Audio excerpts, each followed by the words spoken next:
Que o Pai, que nos concedeu novamente a vida, nos fortaleça na fé raciocinada, em que hoje sabemos que se estamos aqui nesse corpo, não é por nenhuma punição divina, mas para aprendizar e evoluir moralmente. Por isso, Senhor, nós te agradecemos a família que nos acolheu, os afetos de outrora que estão conosco, fortalecendo essa faixa amorosa.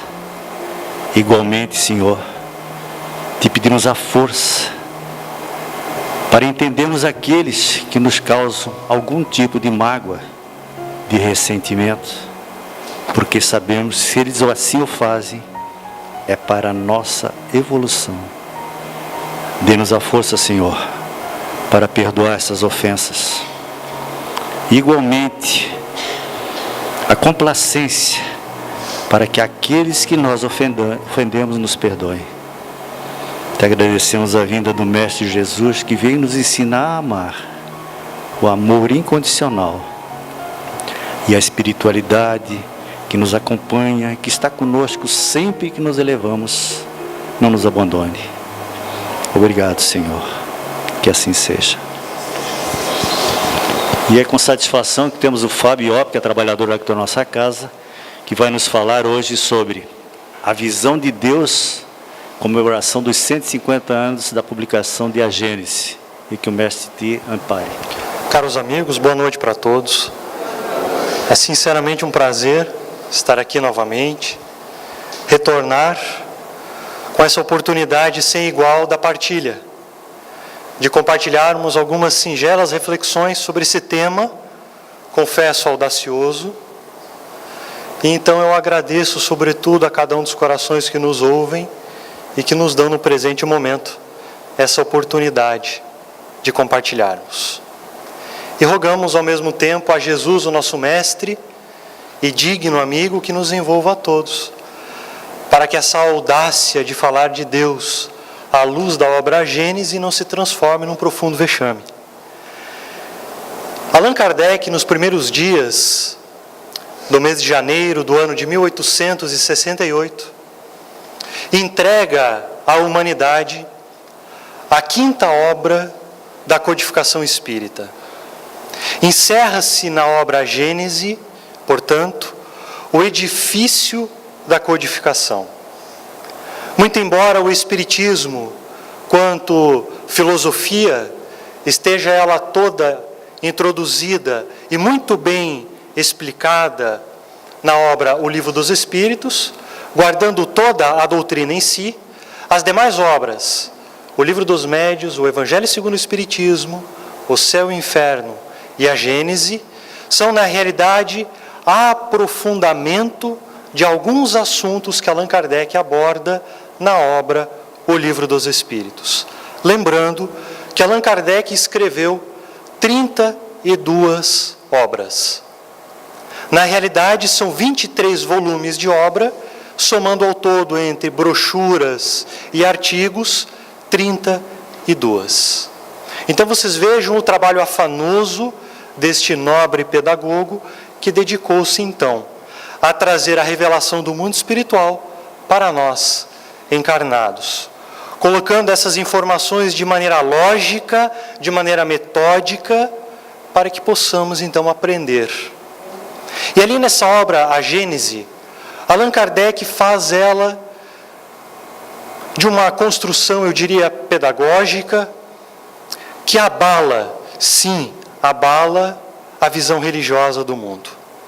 Até então, olhar para a ciência, partindo de um ponto de vista da religião, era na realidade travar uma guerra. Era na realidade travar ali um conflito entre uma visão dogmatizada contra uma visão baseada na observação de fatos. Allan Kardec transcende essa visão. Ele demonstra que a religião pode sim conversar, a religião pode sim dialogar com a ciência. E assim ele o faz nessa obra. Muitos que se debruçam sobre ela buscam encontrar na obra Gênesis apenas algumas informações no âmbito da revelação espiritual que dimana da área da ciência. Ou seja, busca encontrar nessa obra revelações do mundo científico. E passam então a apresentar ali pontos contraditórios. Mas na realidade, essa obra não tem esse aspecto. Na realidade, Allan Kardec não aborda nenhum tipo de revelação na área da ciência. Muito pelo contrário. Ele apresenta de maneira didática, lógica, metódica, como que a religião pode conversar com a ciência. E assim ele o faz. Ele passa a traçar paralelos entre a revelação espírita e a ciência da sua época. Ele pega os fundamentos do espiritismo e demonstra que o espiritismo pode dialogar com a ciência da época. Aliás, de qualquer época. Porque os fundamentos do espiritismo são irretocáveis. Na realidade, essa base é indestrutível. Entre os fundamentos do espiritismo, podemos citar, por exemplo, Deus, como sendo a inteligência suprema, como sendo a causa primária de todas as coisas. Outro fundamento do espiritismo é que há no universo dois princípios, o princípio material e o princípio espiritual. De que passamos um longo curso reencarnatório com o objetivo de aperfeiçoamento. Esses são fundamentos. E esses fundamentos, então, passam a dialogar com a ciência da época. E é o que tentaremos fazer hoje. Tentaremos apresentar Deus na obra Gênese, dialogando com a ciência, desde a época de Allan Kardec até a época de hoje. Iniciaremos então a nossa reflexão baseados na pergunta de O Livro dos Espíritos. A primeira, porque no Livro dos Espíritos, a primeira parte, foi retirado algumas perguntas para que Allan Kardec então construísse depois a Gênese. Nessa primeira pergunta, Allan Kardec indaga: que é Deus? E ele recebe por resposta aquilo que já citamos. Deus é a inteligência suprema, vírgula, a causa primária de todas as coisas. Uma resposta que, convenhamos, não traz absolutamente nada de novo. Uma resposta, eu diria até mesmo intuitiva, para aqueles que têm a crença num ser supremo. Isto é, num Criador, numa causa incausada, aonde Ele é por si só a causa de tudo. Bem, mas há uma razão para os Espíritos terem dado esta resposta exatamente deste modo. Eles não colocam palavras a esmo. Eles não colocam ali uma sequência lógica numa resposta sem que ela tenha um ensinamento por trás. Observem a resposta deles. Deus é a inteligência suprema. Depois eles vão definir que Deus é a causa primária. Eles fazem realmente uma definição, partindo de dois princípios, o princípio espiritual e o princípio material. Porque do princípio espiritual, isto é, espírito, ser inteligente, que usa de um atributo chamado pensamento, ele estabelece então que para o princípio espiritual Deus está acima. Portanto, é a inteligência suprema. E depois então eles passam a dizer que da matéria, do princípio material, ele é a causa originária de toda ela. Vocês vejam a inteligência dos espíritos, porque se eles tivessem partido para uma definição filosófica, eles teriam cometido um profundo erro. Porque dentro da filosofia, toda definição parte da comparação. E como comparar algo que guarda em si os atributos absolutos? Como comparar o absoluto com aquilo que é parcial? Não há como.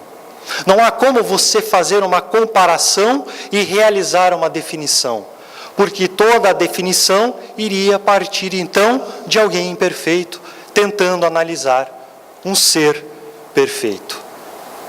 Os espíritos foram inteligentes, compararam com aquilo que de fato existe e que podemos contemplar diante dos nossos olhos. Então, para fazer essa análise de Deus, é preciso iniciar de uma premissa básica: a crença em Deus. Parece ridículo dizer isto, mas devemos partir de uma crença num Criador, numa causa incausada de tudo e de todos.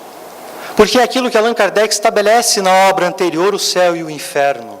Ele diz assim: cada indivíduo busca o esclarecimento mediante a sua necessidade intelectual.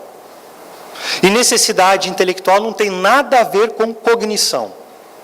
Então não significa inteligência, razão em cima de algo. Não. Necessidade intelectual é aquilo que Immanuel Kant definiu na filosofia. É olhar para a minha existência, contemplar a minha vida numa relação com a sociedade. Portanto, eu olho para a minha vida prática, eu olho para a minha vida teórica, a concepção que eu faço de uma vida em relação com a sociedade e, de fato, uma relação propriamente dita. Partindo desse ponto, Allan Kardec diz então: necessidade intelectual. Sim, quantas vezes nós ouvimos um dogma, e dogma significa algo imposto e indiscutível, e simplesmente isso nos nutriu. Não indagamos, não fomos atrás para descobrir a causa, a razão, o objetivo, o porquê daquilo. Creio eu que a grande maioria de nós tenha vindo de outras vertentes do cristianismo. E lá então nós conhecemos alguns dogmas.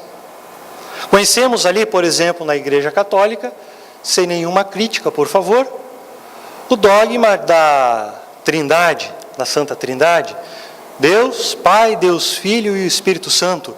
Entre numa igreja e discuta sobre isso. Não há como. A Assunção de Maria é um dogma, você não pode discutir. Então, quando Allan Kardec fala em necessidade intelectual, significa dizer que este dogma te nutriu e para você é irrelevante discutir essa base. É por isso que a premissa inicial é acreditar em Deus. Na segunda obra da codificação, O Livro dos Médiuns, Allan Kardec estabelece na primeira parte, aquela parte chata, enfadonha, que ninguém gosta de ler. No capítulo 3º, intitulado Método, ele diz assim: não basta apresentar fatos ao indivíduo para que ele acredite. E nós sabemos disso. Podemos aqui apresentar um espírito materializado e nem por isso todos acreditarão na existência de espíritos. Não bastaria apresentar então Jesus novamente diante dos nossos olhos para acreditar que Jesus existe. Você pode acreditar naquilo que você quer. Os teus olhos, na verdade, muitas vezes não significam nada para você. É só olhar quantas vezes tomamos o caminho errado, olhando para o caminho errado. E sabendo que o caminho era errado. Então não basta apresentar fatos. É preciso partir da premissa da crença. Isto é, permitir-se, em algum ponto, acreditar na possibilidade da existência de Deus. Mas que essa crença tenha uma premissa que aponte que este ser tenha todos os atributos absolutos. Ou seja, se há amor, é o absoluto amor. Se é inteligente, é a inteligência absoluta. Essa é a base. Essa é a base para olharmos para Deus e tentarmos, pela lente do Espiritismo, enxergar Ele. Bem, na história humana, nós mesmos, seres reencarnantes, tentamos enxergar Deus durante milênios e milênios consecutivos, dos mais diversos modos. Lá na religião, nós então construímos a imagem de Deus, a semelhança do homem. Construímos Deus possuindo, sim, todos os atributos perfeitos e absolutos. Alguém que ama de maneira perfeita e absoluta.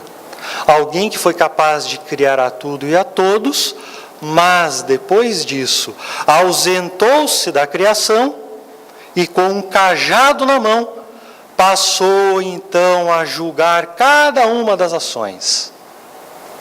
E aí então construímos inúmeros dogmas de um ser perfeito, mas à semelhança do homem imperfeito, nutrido de sentimentos, rancoroso, raivoso, que se magoa, que olha para o filho e diz assim: porque você não me ama, hei de te jogar para o fogo do inferno. Agora você vai ver o que é bom. Passamos a construir essa ideia de Deus e a impor. Foi assim que construímos, pelas nossas próprias mãos, a igreja dominante. Ou crê ou morre. Ou acredita ou vai para a fogueira. Ou você acredita e se ajoelha ou perde a cabeça. A imposição de um ser construído aos olhos do homem. A revelação divina, sustentada pelas mãos de Moisés e depois do próprio Cristo, agora conspurcada pelas mãos dos homens que desejaram dominar, que desejaram impor a sua visão diante dos outros. Mas não vamos entrar nesse assunto. Tenho certeza que todos nós conhecemos muito bem o que é esta visão de Deus. É só olharmos para a nossa casa. Ainda guardamos ali num cantinho um altar. Ainda guardamos ali em um quadro uma imagem de adoração. Ainda olhamos para o nosso corpo e muitas vezes levamos o símbolo da presença de Deus junto de nós. É ainda o atavismo arquimilenar nos acompanhando. Enfim, é a nossa própria história. Mas há também outro modo de analisar Deus, e assim, alguns homens, no sentido de indivíduo, o fizeram. Fizeram na área da ciência.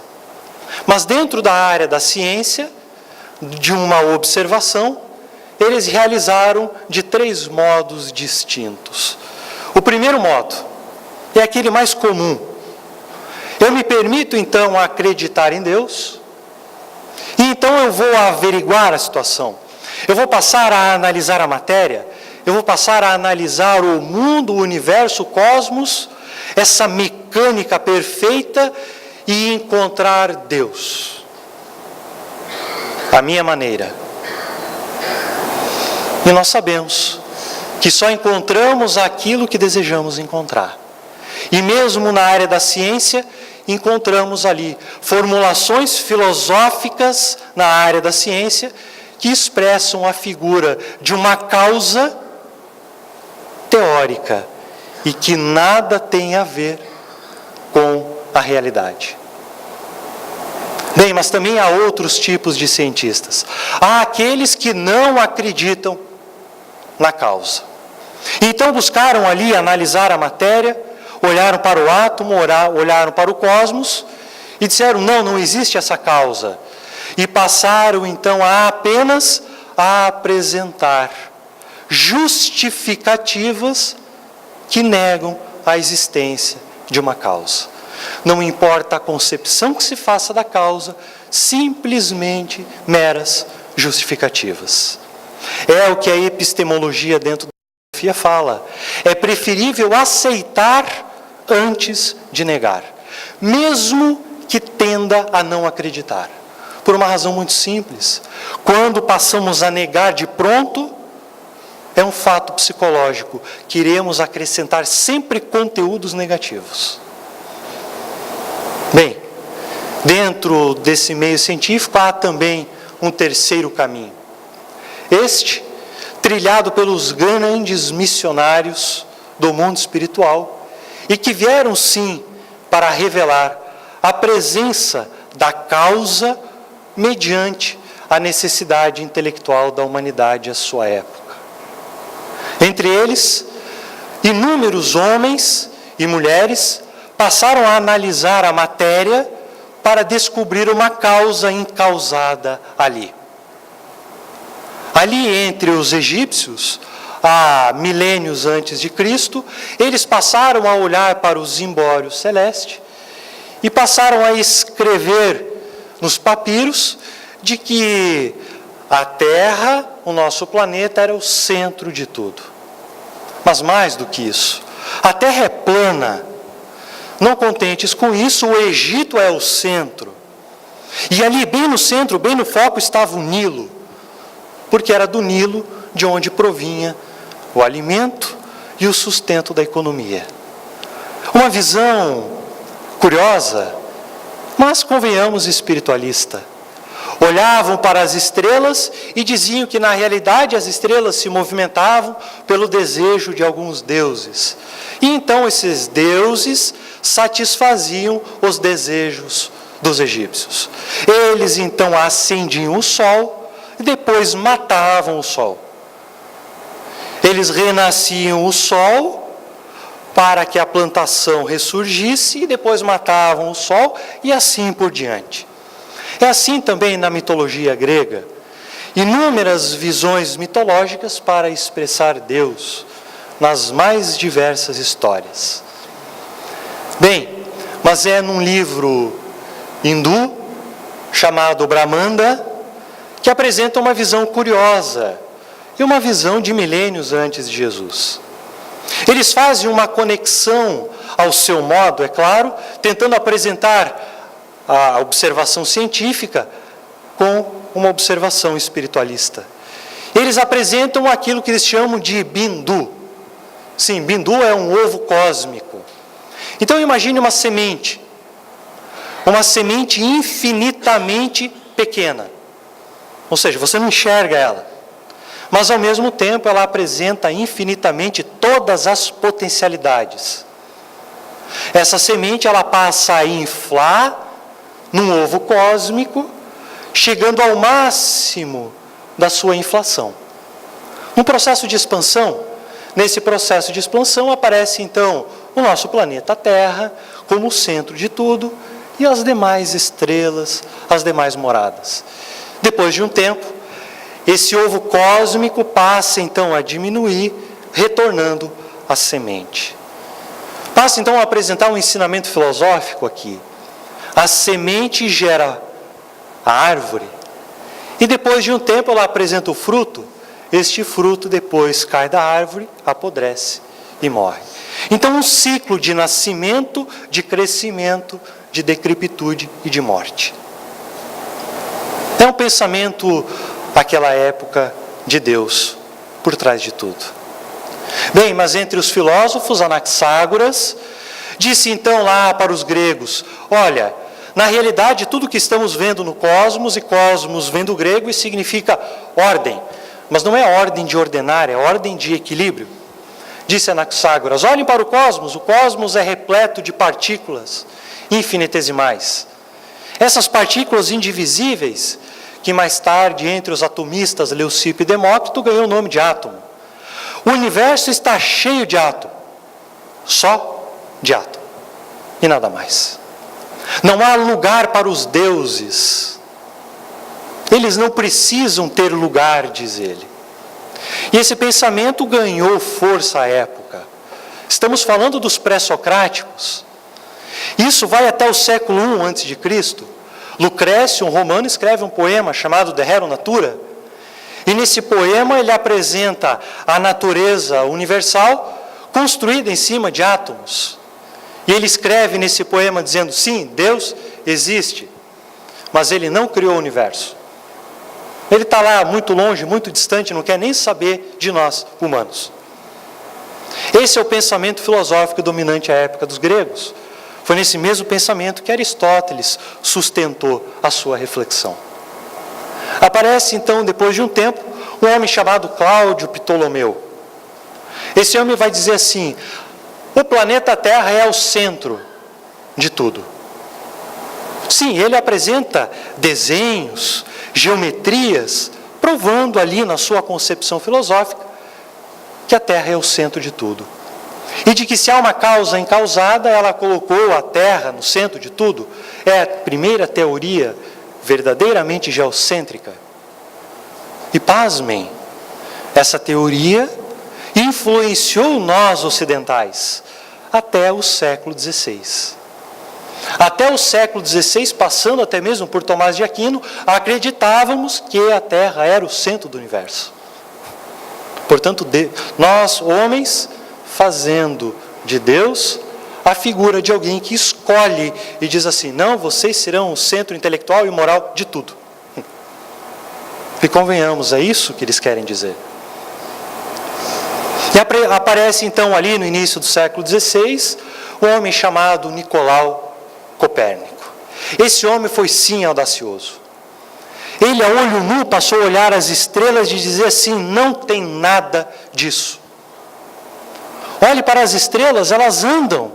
E parece que elas andam em torno do Sol. Parece até mesmo que a Lua anda em torno da Terra. Então significa que a Terra não é o centro de nada. Quase morreu. Quase cortaram a cabeça do homem. Aparece então um geômetra, um alemão chamado Kepler. E ele diz assim: olhando para as estrelas, elas têm um passo elíptico em volta do Sol. Então Deus é a geometria. Não tem espaço para Deus no meio da matemática. E essa concepção também ganhou força entre nós ocidentais. E aparece então o extraordinário missionário Galileu Galilei, que escreve algumas mensagens nessa obra que comemoramos 150 anos.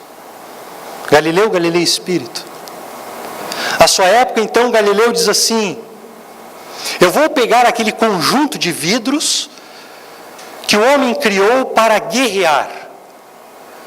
Ele construiu uma máquina para olhar para o seu inimigo e acertar, então, flechas e tiros. Me refiro à invenção do telescópio. Galileu Galilei, então, reestrutura essa invenção, olha para o céu e enxerga as luas de Júpiter, as luas de Saturno. Ele olha para o Sol e vê as manchas solares. E ele escreve uma concepção teórica baseada numa ciência de observação. Há então uma ruptura entre aquilo que eu concebo racionalmente para aquilo que eu observo.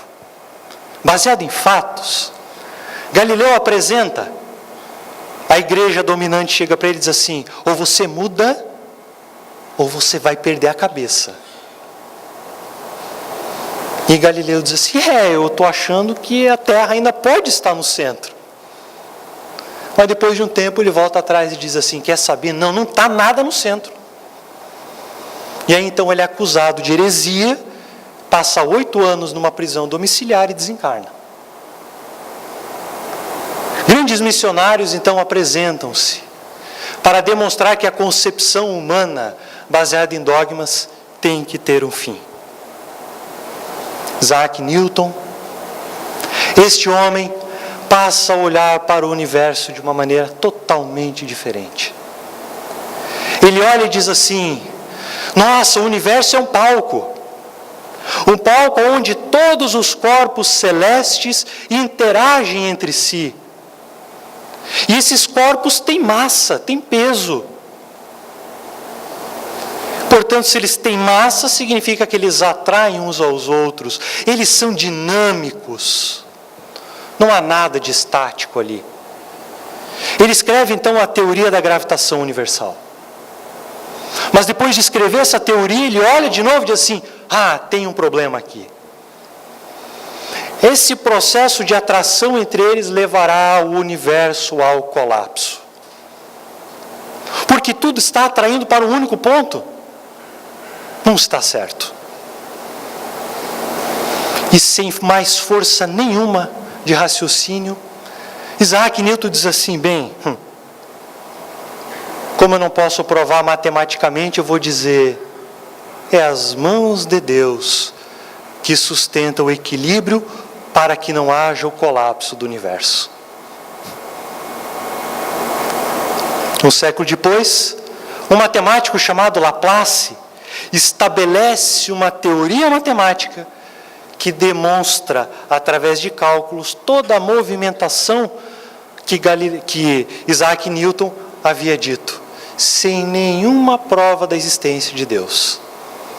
Napoleão chama ele e diz assim: Senhor, eu não vi em nenhuma das suas obras a presença do Criador. Por qual razão? E aí Laplace diz assim: porque eu não precisei dessa premissa. Muitos olham para Laplace e dizem que ele é materialista.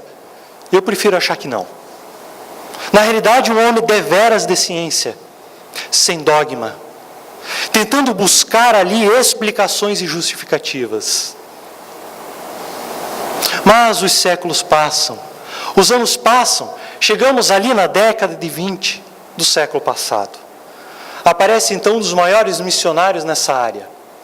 Um homem que trabalhava ali no escritório de patentes e que tinha uma aversão à escova de cabelo. Albert Einstein. Einstein então olha para as teorias de Isaac Newton, para as concepções de Galileu Galilei, olha para o universo e diz: tem um problema aqui. Tem algo que não está batendo. Ele apresenta então a teoria da relatividade. Mais uma concepção para a ordem do universo. Ele apresenta então o universo sustentado num tecido. Um tecido formado de espaço e de tempo. Onde cada um dos corpos celestes impressiona esse tecido. E ao impressionar esse tecido, forma uma pequena cavidade. Como se fosse um escorregador. Bem, esse escorregador para Einstein é a atração dos corpos. Fazendo então uma nova menção, agora mais requintada, da gravidade, apresentada por Newton. Mas ele também chega à mesma concepção de Newton. Tem um problema aqui. Tudo está tendendo para que o universo entre em colapso. E aí ele olha para a sua teoria da relatividade e diz assim: vou colocar uma constante aqui, para dar uma consertada nela, para que o universo fique estático. Ele apresenta então a constante cosmológica, fazendo com que a sua teoria da relatividade mantenha matematicamente o universo estático. 1922, um russo, aquele homem bem brabo, ele diz assim: essa constante não serve de nada. Alexander Friedman apresenta matematicamente a prova de que a constante de Einstein é inútil. Dizendo assim: Einstein, o universo está em expansão, quer você queira, quer você não queira. Einstein então dá a declaração de que o seu maior erro foi utilizar essa constante, tentando consertar Deus. Sim, Deus. E aí ele passa a dizer que Deus não joga dados. Então uma nova concepção do mundo, do universo, que atrai uns aos outros. Há uma força que puxa para um centro. Curiosamente, na codificação encontramos lá na pergunta 1009, o apóstolo Paulo dizendo: eis o objetivo da criação, para que todos venhamos a gravitar em torno da unidade. Ele utiliza das palavras da cosmologia. Ou seja, passarmos a gravitar em torno de Deus. Isto é, nos deixar ser atraído por esta força gravitacional chamada amor. Bem, se lá no meio cosmológico é assim, lá no meio atômico também é assim. Apareceu inúmeras teorias. Max Planck, Werner Heisenberg, até mesmo um espírita chamado William Crookes, que descobre o estado radiante da matéria. Inúmeras teorias ali tentando demonstrar a causalidade das coisas. Até o ano de 1932, quando um dos maiores teóricos da física quântica, Werner Heisenberg, ganha o prêmio Nobel e diz o seguinte: no primeiro gole do copo das ciências naturais, pode tornar o homem ateu. Mas é no fundo do mesmo copo que o homem encontra Deus. Não muito diferente do que Planck mais tarde irá dizer. Ele diz assim: para os crentes, Deus está no princípio de todas as coisas. Para o homem de ciência, no final de toda a reflexão. Então vocês observem que essas grandes mentes não descartam a existência de uma causa absoluta em todas as suas potencialidades. 1964, Peter Higgs apresenta uma teoria que ele concebeu sentado olhando para as árvores de um bosque, o campo de Higgs. Na sua concepção teórica, de uma maneira bem simples, ele diz assim: olha, as partículas elementares devem interagir com esse campo. Essas partículas que viajam à velocidade da luz, e através desta interação elas ganham massa. Outras não ganham nada e continuam viajando na velocidade da luz. É assim que existe a matéria visível, dizia ele. Chamaram ele de louco. No LHC em 2012, no choque de 2 prótons a 99,9% da velocidade da luz, apareceu o famoso bóson de Higgs, que é uma lasca desse campo de Higgs. Mais uma vez a presença de que Deus não joga dados. Mas todos eles, teóricos ou não, concordam em um único ponto: há uma causalidade em tudo. Não podemos negar que há algo que imprime movimento e que esse movimento está sempre em ordem. Bem, enquanto eles lá discutem, brigam por teorias, enquanto os religiosos tentam apresentar Deus punitivo, vingativo, para te manter dentro de uma religião, em 1868, a espiritualidade nos apresenta uma monumental obra que quebra um paradigma da lei de adoração.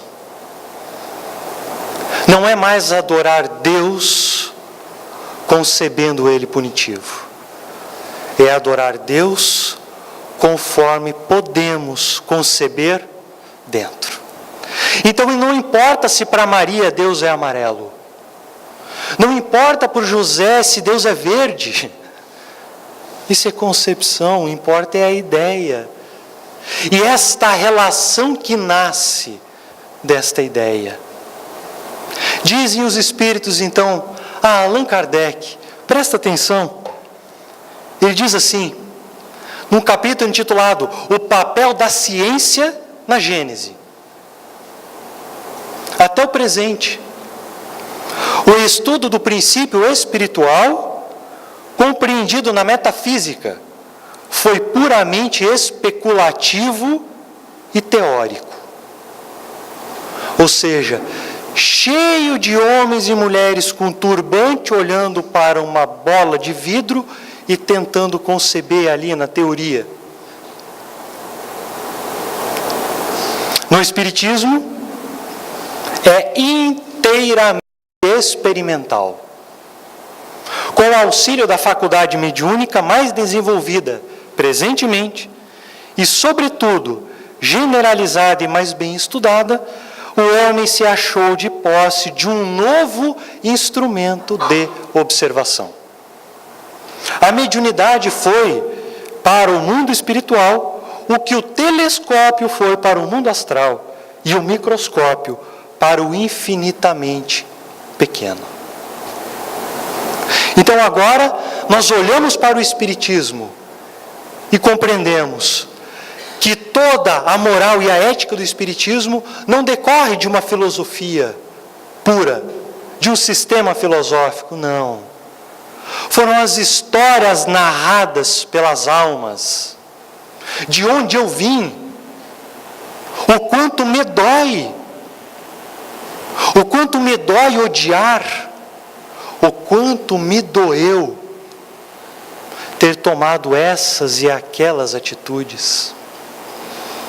Evoca-se outras almas e descobre-se, opa, essa andou melhor.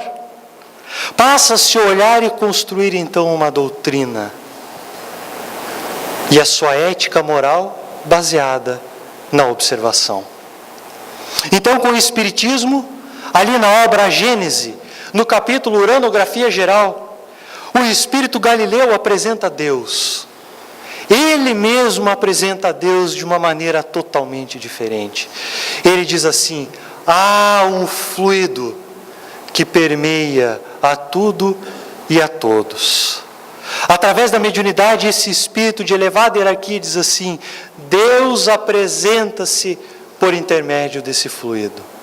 Porque esse fluido, na realidade, é a força nervosa do Todo-Poderoso.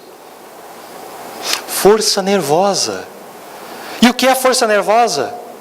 Dá uma canelada na ponta da cama e você vai saber o que é. Parece que é instantâneo. Você topou a canela, o cérebro já sabe.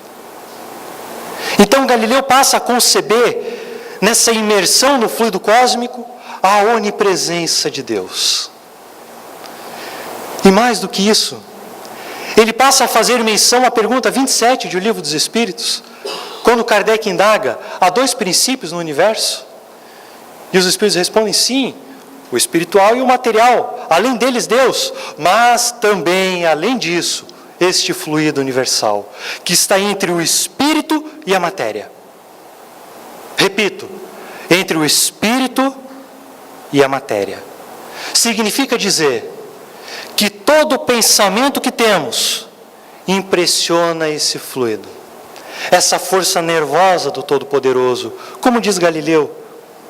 E ao impressionar esta força nervosa, significa dizer que estamos em comunicação direta com este Criador. Então, quando vamos ali para a sala do passe, não adianta colocar a mão assim, nem assim, nem assim. É tudo aqui. É tudo aqui. Deus está em nós, já dizia Paulo. Então há uma comunicação direta, sem palavras e sem gestos. Essa é a nova apresentação de Deus, ausente de comportamentos ritualísticos e dogmáticos, para uma presença integral na nossa existência. É por isso que dizem os Espíritos que o pensamento é visível a eles. Porque quando pensamos, pensamos em Deus. E eu não me refiro a pensar sobre Deus. Eu me refiro a estar pensando neste meio que é a força nervosa de Deus. Impressionamos a força nervosa e passa-se então a se construir no mundo espiritual imagens, cores, construções. Então o pensamento não é apenas recheado de intelecto, de conceitos, mas também de sentimento. É o sentimento que dá a cor, é o sentimento que dá o aroma, que dá o sabor ao pensamento. Então o nosso pensamento demonstra, de um lado, os infectos lugares em que vegetamos dentro, mas também os lugares sublimes em que estagiamos dentro. É por isso que para o mundo espiritual não tem como se esconder. É por isso que toda obsessão na realidade não tem nenhum coitadinho. Fomos nós que demonstramos aquilo que somos. E quando falamos aqui em pensamento, falamos de uma relação direta então com Deus. Nessa obra A Gênese, no segundo capítulo, Allan Kardec apresenta o capítulo intitulado Deus. Nesse capítulo ele fala da providência divina, da solicitude de Deus. E passa a dizer assim: olha, todo e qualquer pensamento que você tenha, há uma comunicação integral com esse Criador. Lá no Livro dos Espíritos eles chamaram de outro nome: consciência. Onde está escrita a lei de Deus? Na consciência. Então, quando nós olhamos para a nossa consciência, na realidade estamos consultando o dicionário divino. Estamos consultando o próprio pensamento do Criador. E para falar sobre isso de maneira bem rápida, sem entrar no cerne da questão, é olhar para a parábola do filho pródigo. A parábola que realmente expressa a presença de Deus em nós no cotidiano. Muitos perdem horas e horas em bravatas verbiais falando dos dois filhos, demonstrando aquele filho supostamente pecador, que pegou a herança do pai, dilapidou e foi ter com os porcos, para então depois buscar reencontrar o pai. E ficam divagando sobre isso. E depois divagam sobre outro filho, dizendo, não, eu fiquei ali junto com o pai. A figura central não são os dois filhos. A figura central dessa parábola é o pai. Porque não há nada de novo nos dois filhos. Somos nós. É as nossas ações no cotidiano. Quantos de nós saem aqui da doutrina espírita e ao chegar na esquina, nossa, vamos ter com os porcos.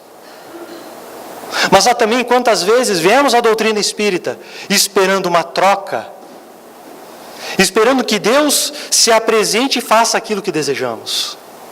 Enfim, é a figura dos dois filhos, não tem nada de novo. Jesus não deixaria de apresentar algo no seu ensino. Então ele apresenta o pai. E ele diz, quando o pai viu o filho que retorna, ele sai correndo. Vocês imaginem sair correndo naquela época. Um ancião. Era profundamente proibido o ancião correr. Então ele quebra todos os paradigmas da cultura. Quando Jesus fala de Deus, ele afasta Deus da cultura humana. E diz a parábola, ele encheu o filho de beijos. Se correr já era ruim, imagina encher o outro homem de beijos. É assim que Deus faz conosco. Nessa parábola, Jesus, escandalizando, demonstra que essa relação no cotidiano é assim que se estabelece. É Deus que nos busca das mais diversas maneiras. Esta causa encausada dos sistemas, do cosmos, dos átomos, que lá no começo, passa a nos buscar das maneiras mais extravagantes. Eu quero paciência, aparece a pessoa mais intolerante na minha frente. A minha vida não está legal. Eu estou pensando em tomar certas atitudes, como por exemplo, me encaminhar para o suicídio. E aí apresentam-se então inúmeras pessoas que realmente estão sofrendo, para que o desperte. Quando eu olho para a minha dor de cabeça e não me contento com ela, aparece outra pessoa para colocar um outro espinho para doer de outro lado.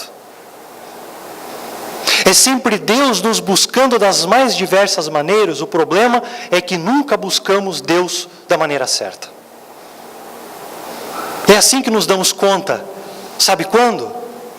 À meia-noite de uma terça-feira mudurrenta, quando tudo deu errado, quando perdemos praticamente tudo do dia, quando sentamos na cama, não temos coragem de fazer sequer uma prece, colocamos a cabeça no travesseiro e dizemos assim, nossa, o que foi isso? E aí você se dá conta que tem um sentimento que te preenche, que te permeia, e que faz com que você olhe para as pessoas que te deram, oi, fulano, boa tarde, ciclano, nossa, como eu gostei de você, como foi bom ter conversado contigo. E ali é nessa hora que você percebe que a vida na realidade não é expressa na matéria os seus objetivos. É ali que você se dá conta de que há algo que transcende os nossos olhos, que há algo que sempre vai transcender o olhar das estrelas, o olhar dos átomos, mas que nos chama no peito. Então nessa obra que comemoramos agora, 150 anos, os Espíritos vêm demonstrar que o Espiritismo pode dialogar com a ciência da época, para chamar estes homens de ciência e dizer assim, busquem nessa areia seca, continuem cavando, mas continuem cavando com clareza, com lucidez, sem se perderem nos dogmas. E nos chamando a nós, religiosos de outrora, olhe para a ciência, não recrimine, use dela para fazer bom e nobre uso para a tua própria existência. para colaborar com essa ciência, para nos unirmos, para dialogarmos em sociedade e compreendermos que somos todos filhos deste ser. Todos, sem exceção. Eu que estou sofrendo, eu que por vezes fico sem comida em casa, sem mantimento, mas também é aquele assassino que está lá na prisão. Porque se Jesus veio para mim, Ele também veio para aquele ser. É por isso que ninguém melhor do que Jesus para falar de Deus. É assim uma professora na sala de aula, ensinando matemática. Ela não vai ensinar a equação de segundo grau para uma criança de 5 anos, de 6 anos, de 10 anos. Então vem estes seres para nos explicar de uma relação mais profunda com Deus. E aí explicar que nós não somos detentores de nenhum sentimento. Ah, mas eu amo. Não, você não ama. Prova disso, pergunta 21 do Livro dos Espíritos. Deus é o modelo de amor e caridade. Que é modelo? É o foco da excelência do amor, que é o sentimento em si, e a caridade, que é o amor em movimento. Nós todos somos espelhos que refletimos essa luz. A diferença é que estamos tentando limpar esse espelho para passar a refletir essa luz. Então, quando nos damos conta de que essa relação acontece ali, através do coração do outro, é que nós percebemos Deus agindo em nós, por nós e por nosso intermédio, de que Ele não vai se materializar para convencer ninguém, de que Ele não vai apresentar nenhuma teoria para se provar. Não, é no enxugar de lágrimas mesmo, porque é na dor ainda que aprendemos. Então podemos dizer, para finalizar a nossa reflexão, mesmo que a nossa vida esteja ali encarcerada mesmo, nessas grades do ponto de vista de superficialidade, resgatando os erros do pretérito, somos livres. Somos livres e absolutamente livres para olhar para o cosmos, para olhar para o átomo, mas livres também para olhar para a nossa própria existência e buscar ali um objetivo. E buscar ali a existência de algo que transcende os nossos aspectos físicos, mas que nos chama, e a ninguém engana. É só olhar para a tua vida de 10 anos atrás. Que mão imponderável foi essa que te tirou de certos caminhos, sem que nos dessemos conta? Que mão imponderável é essa que enxugou as nossas lágrimas, prestes a cairmos? E que olhamos e dizemos assim: nossa, como que eu não caí? Passamos a travar então essa relação ali, de uma maneira livre mesmo, a escutar a sua voz sem palavras, nos chamando. Fomos colocados no mundo para viver em sociedade, porque ninguém vive tão somente para si, mas ao mesmo tempo somos um universo em si, das inúmeras personalidades de outrora que precisamos educar. Então ali no cotidiano, na presença de Deus em nós, nas dificuldades da vida, temos que impor a nossa faculdade de trabalho e de educação, para passar a controlar os impulsos da cólera, para que não se transformem em tempestades espirituais contra nós mesmos, e também deixar aquela fuga que conhecemos muito bem do desculpismo.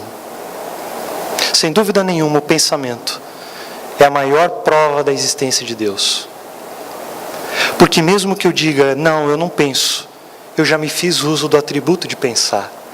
E quem me deu este presente, capaz de construir pelo meu pensamento o corpo que eu visto hoje, capaz de fazer com que espíritos superiores como Cristo construísse por intermédio do pensamento um orbe como a Terra, para que nos reuníssemos todos hoje, irmãos de outrora, alguns aqui na doutrina espírita, buscando uma relação mais próxima com Deus, para apresentar ali fora. Eis então a grande convocação que essa obra de 150 anos nos faz.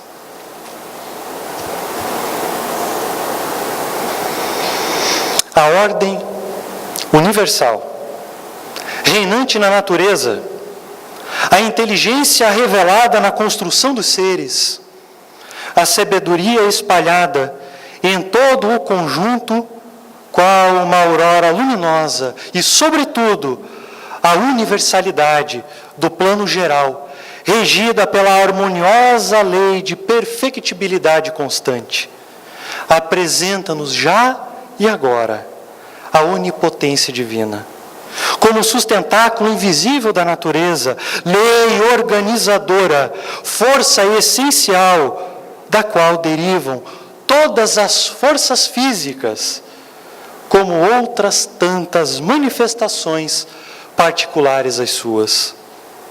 Podemos encarar Deus como um pensamento imanente, residente inatacável, na essência mesma das coisas, sustentando e organizando Ele mesmo as mais humildes criaturas, tanto quanto os mais vastos sistemas solares, de vez que as leis da natureza não seriam concebíveis fora deste pensamento. Antes, todas elas são dele a sua eterna expressão. Camille Flammarion. Que Jesus nos abençoe. Obrigado, Fábio, pelas grandes reflexões. E aqueles mais interessados em realmente estudar a fundo a Gênesis, realmente nós vamos sentir ali uma explicação lógica do que somos, de onde viemos, porque estamos ainda sofrendo e qual será o nosso futuro. Realmente, o Espiritismo é uma doutrina filosófica, científica e religiosa, porque traz simplesmente de uma forma didática pedagógica as parábolas e os ensinamentos de Jesus e comprova cientificamente de que é um estado